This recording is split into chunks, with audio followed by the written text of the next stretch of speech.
All right, I know everybody and their mother has done this look, but I don't care. It's so pretty. We're gonna break it down and I'm gonna show you how to do it because it is not as hard as it looks. Per usual, one eye is done. We're gonna do the other to demonstrate. First thing you're gonna need is a concealer to prime the eye. I'm using e.l.f. Camo Concealer. You're gonna lay that down all over the lid and up into the brow bone. Work with a small amount of concealer at a time so that you don't go overboard and end up having too much product on the eye. I'm gonna be using the NARS Skin Deep palette today. She is very well loved, as you can see, but these cooler tone browns are what you're looking for. Even if you have a brow powder, that's probably the right tone. First, I'm gonna pick up this lightest shade and I'm gonna pack it all over the eye. You wanna set the concealer and give yourself a nice even base, so make sure you're taking it all the way up to the brow bone.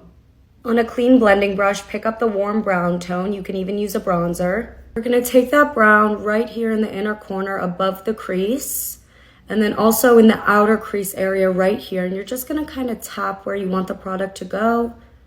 Once you feel confident most of the product is off the brush, you can diffuse that out with blending, and this is gonna add some dimension and depth to the shadow.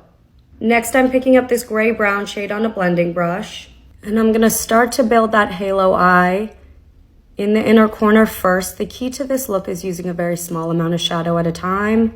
That way you can really build up the intensity, and you can see I'm kind of tapping it into place.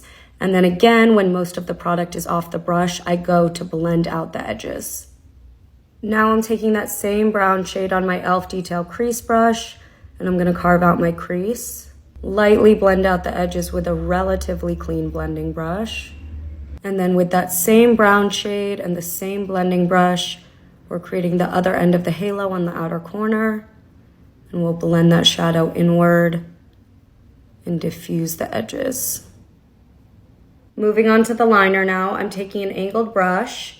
I dipped it in a little bit of micellar water and I'm gonna pick up some black shadow. Looking down into a mirror, I'm gonna create a thin line all the way across the lid, or the lash line, I guess.